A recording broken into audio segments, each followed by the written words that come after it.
Olá a todos, bem-vindos a mais um estudo bíblico na Meuque de Fraiburgo, Encontros com Jesus Cristo, estudando passagens bíblicas.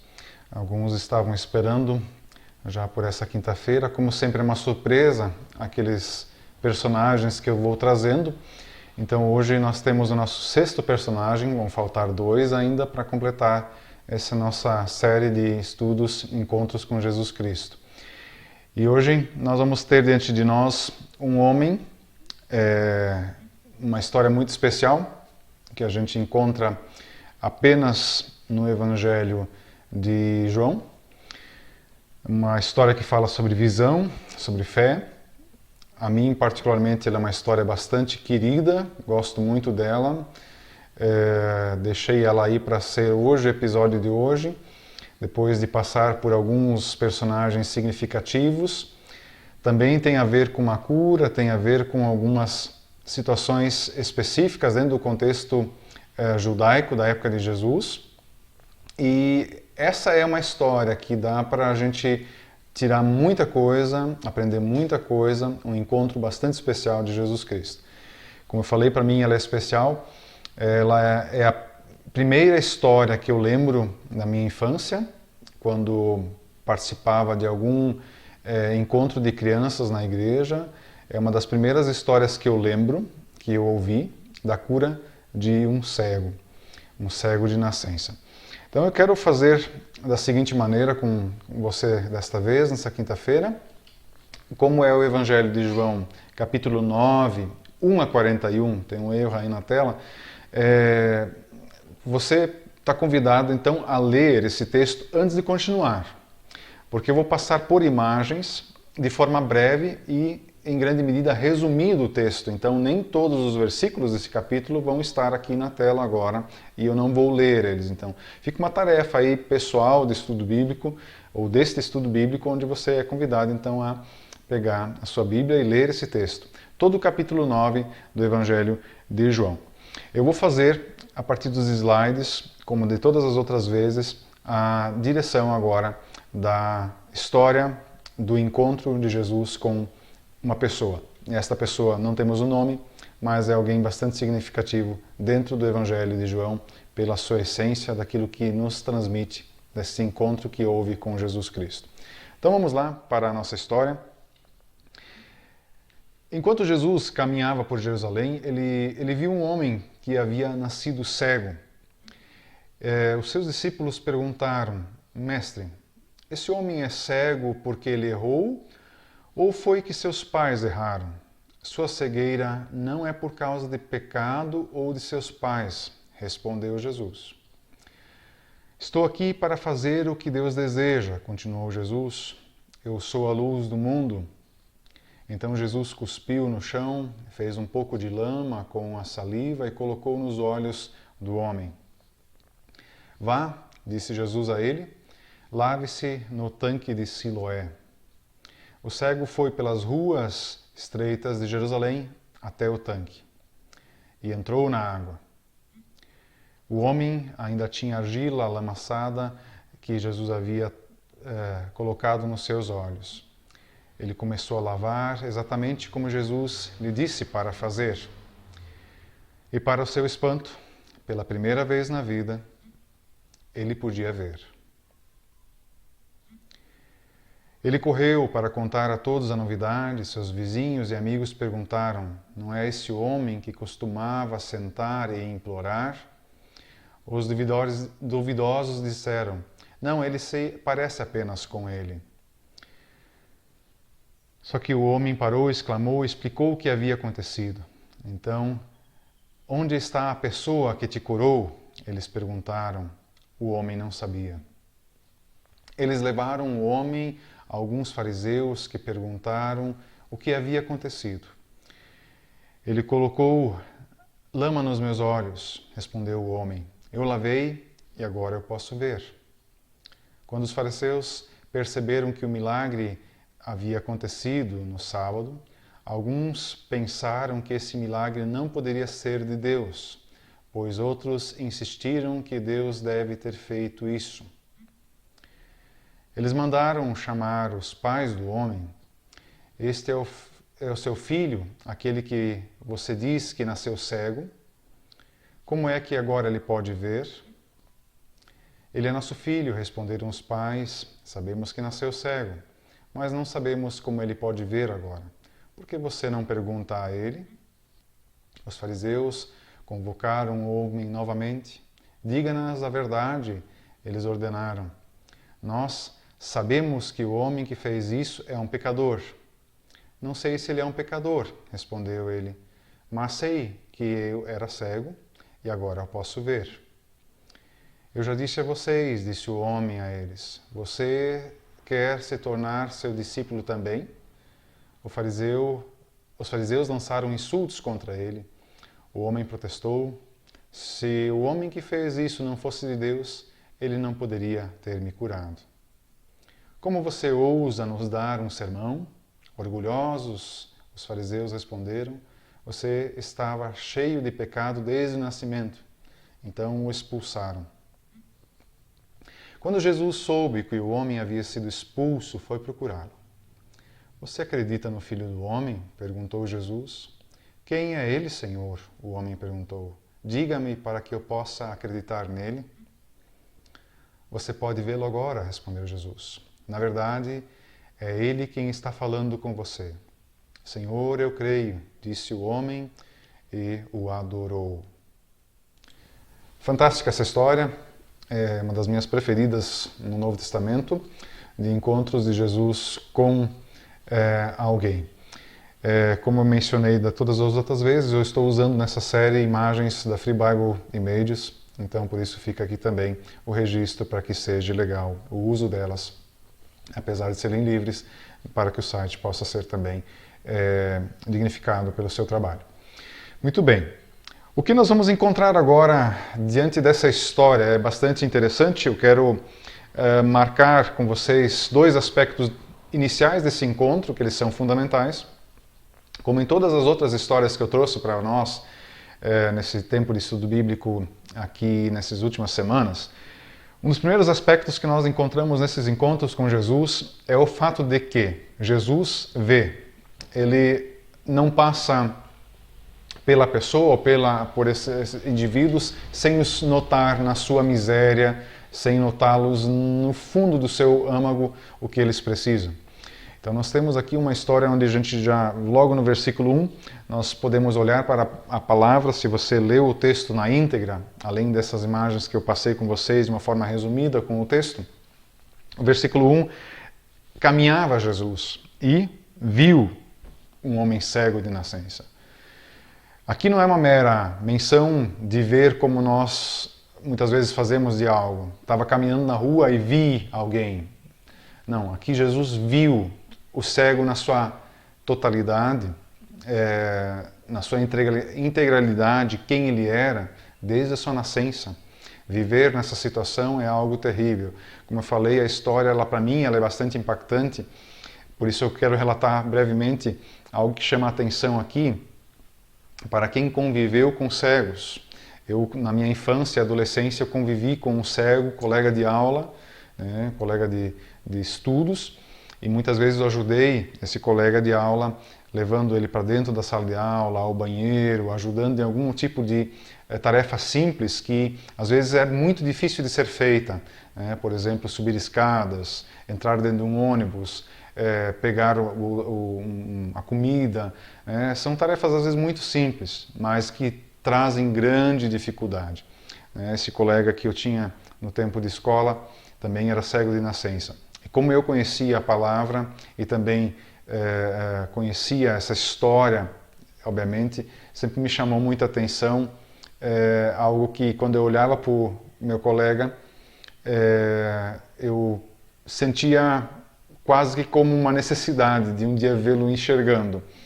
Mas isso em vida talvez de fato nunca viria, mas na eternidade talvez sim, se ele chegou à fé. Depois da escola eu nunca mais o vi, nunca mais encontrei com ele.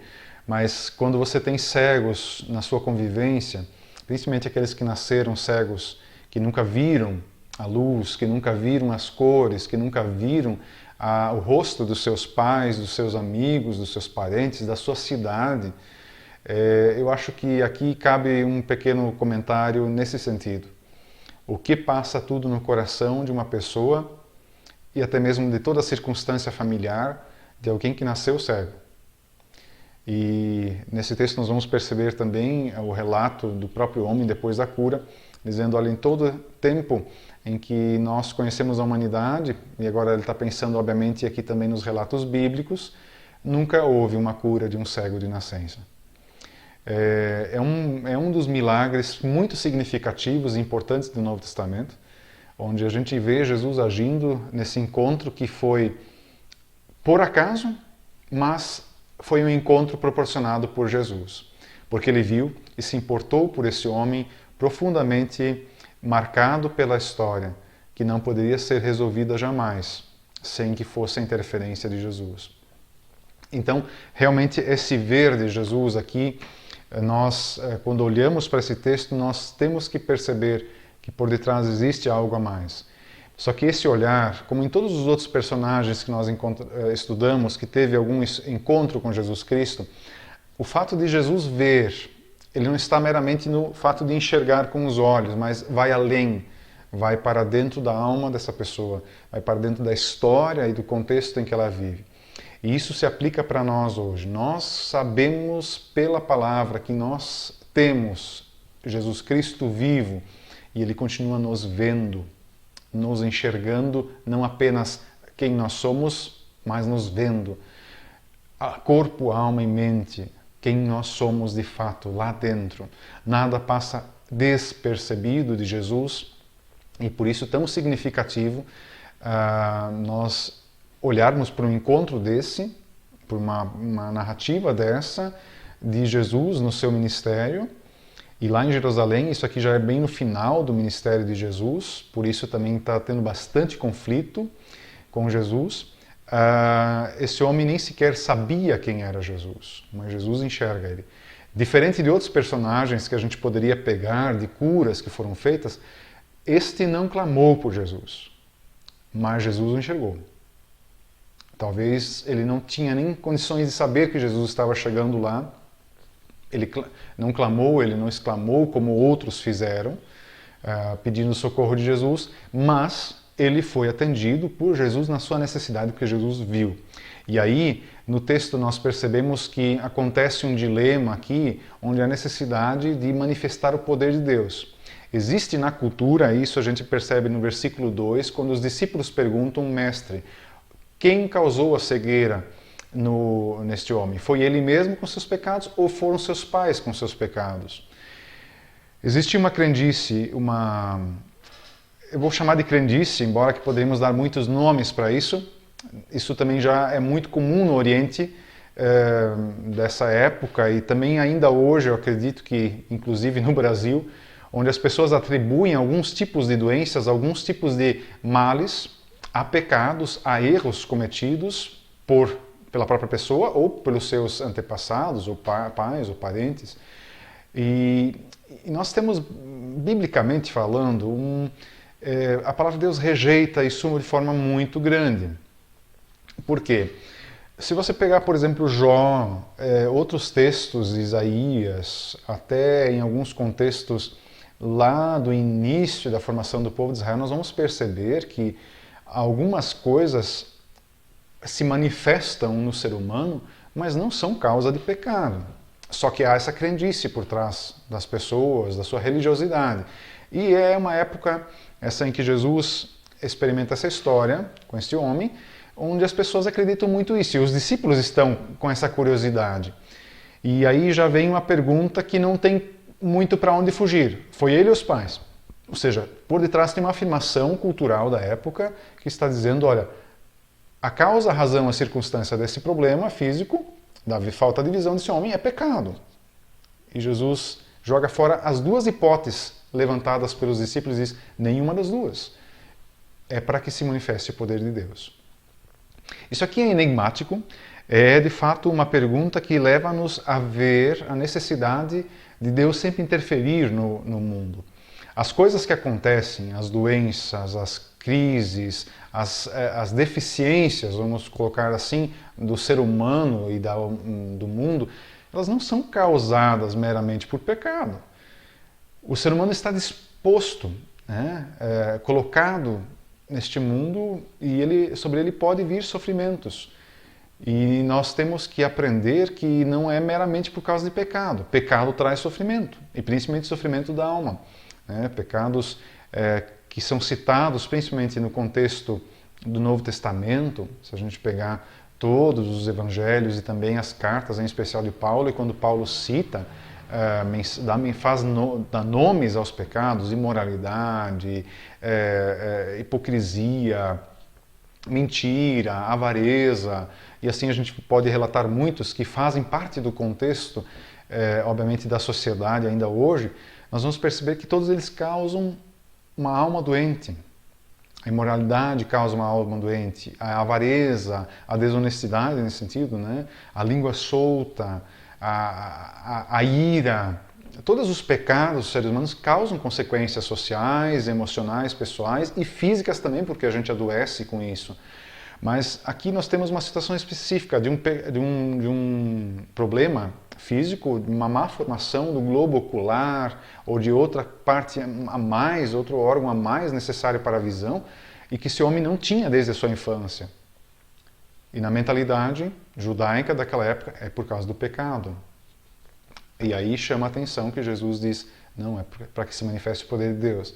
Ou seja, alguns vão interpretar, então esse homem nasceu cego e é culpa de Deus. Não. Este homem nasceu cego, naturalmente, como pode acontecer com outras pessoas também. Mas este é cego, para que se manifeste o poder de Deus. Porque ele nem sabe quem é o Salvador e ele nem sabe qual é a cor, qual é o formato das coisas que o cercam. E vai se manifestar o poder de Deus. Ele vai ver e ele vai crer. Isso nós vamos ter relatado nesse tempo. E esse questionário, esse relato que acontece após esse momento de cura, ou seja, Jesus faz todo esse processo. Eu não vou entrar nesses detalhes por causa do tempo. E também acho que não é necessário para esse tipo de estudo bíblico como eu estou mencionando agora. Jesus faz a lama, manda com cuspe, manda ele se lavar no tanque de Siloé. Esse tanque não existe mais hoje, existem hipóteses prováveis onde ele esteja localizado, mas isso tudo foi destruído, então nós não sabemos exatamente onde ele é. Tem uma boa possibilidade na parte mais baixa da cidade. E era um tanque grande com escadarias, onde as pessoas desciam, pegavam água ou se lavavam também. Lembrando que quando as pessoas peregrinavam para Jerusalém, esses tanques, Siloé, Betesda e tantos outros que são relatados na Bíblia, muitos deles são tanques de purificação, tanques onde as pessoas entram para se lavar, se limpar, se purificar, botar uma roupa limpa ou uma roupa branca, ir em direção ao templo para fazer o culto, fazer as suas ofertas, né, e seus sacrifícios. Então isso tem aí um ritual do qual não vou entrar agora, mas o tanque tem um significado muito importante. E esse lavar lá dentro, ele já pressupõe isso. Te laves e serás purificado. Só que ele não imaginava que esse lavar seria tão profundamente impactante na sua vida ao ponto dele passar água no rosto e enxergar. Então aparece o questionário. Os judeus, quando recebem esse homem, né, diante dele, depois as pessoas, nossa, será que é ele mesmo? Nossa, porque não parece, de repente ele é, de repente ele não é. Lembrando que uma cegueira de nascença muitas vezes tem uma má formação do globo ocular, então a pessoa tem uma certa deformidade do rosto, e ele saiu são, perfeito depois disso na água, então ele se tornou com uma nova fisionomia. Ele está olhando, ele está com o rosto cheio, né, com os olhos, com as pupilas, com tudo ali, e as pessoas dizem, mas é esse cara mesmo? Então, nós temos aqui essa situação, e aí aparece esse questionário. Só que esse questionário ele é muito mal intencionado, que é o questionário dos judeus. Isso se perpassa até o versículo 34, do versículo 8, 9 em diante, basicamente, até o 34, onde Jesus é colocado como suspeito de um homem que não é de Deus. E isso era uma coisa que os judeus estavam tentando provar, os fariseus em especial, provar que Jesus não era de Deus, que ele era pecador, que ele era alguém que não valia nada, que era um charlatão. E aí eles colocam todo esse enredo aí. Quem te curou? Não sei. O cara nem sabia quem curou ele. Ah, então vamos descobrir se tu era cego mesmo de nascença sempre. Vamos chamar teus pais. Sim, era cego sempre de nascença. E como é que ele ficou são agora?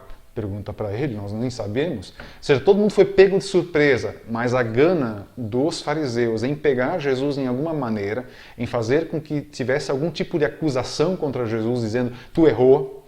E aí teria várias coisas, desde a simples cura no sábado, até mesmo se Jesus fez lama com as mãos ali, então isso significava pelos rituais judeus do Shabat, sábado, ele não poderia ter feito isso, porque manipular argila era algo proibido, era uma lei que não poderia ser também burlada, então era pecado.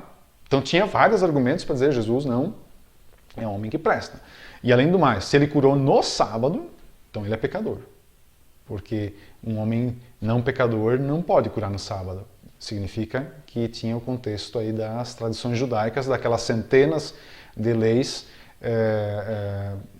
culticas que eles tinham, do qual o sábado não podia ser violado. E isso nos leva a essa cena ridícula que é montada pelos fariseus, desse questionário. E aí entra também algo interessante nesse texto que eu faço questão de mencionar. Muitas pessoas estavam crendo em Jesus, entendiam que Jesus realmente era um Senhor, que era o Salvador, mas eles não ousavam afirmar que acreditavam em Jesus, que confiavam nele. Porque aqui começou já a perseguição às pessoas que acreditavam em Jesus. Elas eram expulsas da sinagoga. Sinagoga é lugar de reunião dos judeus, de estudo da palavra, de orientação. Lembrando que Jesus ia nas sinagogas, então provavelmente ele já não estava mais indo nas sinagogas. Então, qualquer um que dissesse, não, eu creio nesse homem, ele é de Deus, esse é o Filho de Deus, provavelmente seria expulso da sinagoga. E é o que vai acontecer nesse relato aqui. Aquele homem agora curado, que enxerga agora, ele enxerga diante dele a necessidade da vida ser transformada de toda a humanidade, e principalmente do culto e da religião judaica. Ele vê a necessidade dessa gente ser transformada. Mas vocês não querem ser os discípulos dele? Tem essa pergunta ali um pouquinho assim sarcástica, porque ele começa a dar uma lição de moral nesses judeus, fariseus, e também a praticamente pregar para eles a escritura, né? E aí vocês não querem ser discípulos dele? E eles ficam revoltados e expulsam esse homem de lá. Por quê? Ele era cego, agora vê. E ele afirma isso. Eu não sei quem foi, só sei de uma coisa. Chama Jesus, eu era cego desde nascença, eu nunca tinha visto a luz, nunca tinha visto a cara de ninguém, agora eu vejo. Tem algo maior que isso? Alguém poderia fazer isso? Se isso não for de Deus, então não faz sentido. Eu quero crer nisso. Então, essa é o enredo que leva ao segundo momento desse encontro, ou desse relato de encontros, na verdade, de Jesus com esse homem. O primeiro encontro é às cegas. Ele não pode ver Jesus. Então, Jesus procura esse homem ao saber da história. Ele foi expulso, Jesus sabe, e Jesus procura esse homem. Aqui entra o nosso ponto alto desse encontro, desse estudo bíblico. Sempre temos que levar em conta, e eu acho que o Evangelho de João é muito preciso nesse sentido, a exaltação, a glorificação de quem é Deus, e também a revelação de quem é Deus. Jesus é Deus, Jesus é o Senhor, Ele é a luz do mundo. Afirmações contundentes. Isso também nos faz perceber de forma prática na atitude de Jesus, no encontro com pessoas, de que não são as pessoas que se interessam por Deus, mas é Deus que se importa e se interessa pelas pessoas. E por isso Jesus, ao ouvir falar disso, ele sabe o quanto isso machucou e feriu esse homem agora, também de ter sido expulso da sua própria religião, vamos dizer assim, e aí ele procura o homem. Exatamente porque agora vem o passo fundamental de qualquer ser humano ao ser encontrado por Jesus, nas suas dificuldades, nas suas mazelas, na sua dor interior, na sua cegueira física ou espiritual. Ao ser encontrado por Jesus, a pessoa, você, precisa de uma decisão, por ele ou contra ele.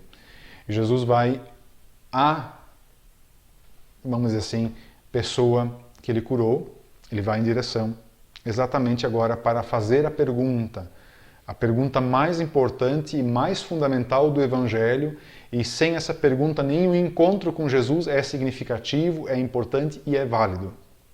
Você crê no Filho do Homem?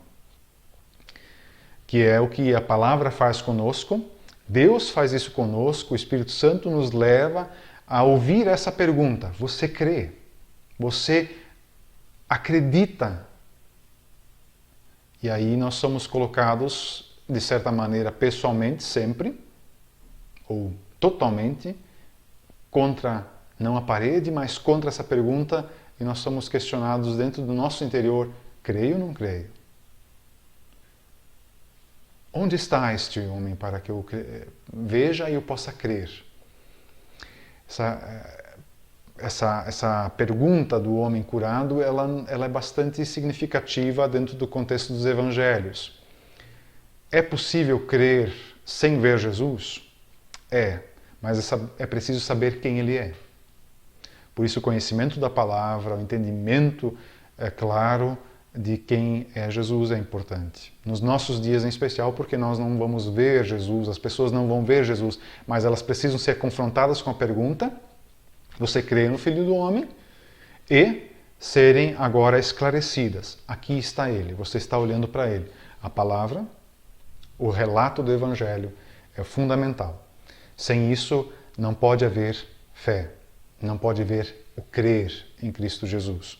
Então o homem está cara a cara com aquele que o curou, está cara a cara com o Filho de Deus, com o Filho do Homem, com o Salvador do mundo, e ele pode enxergar: tu és Deus, eu creio.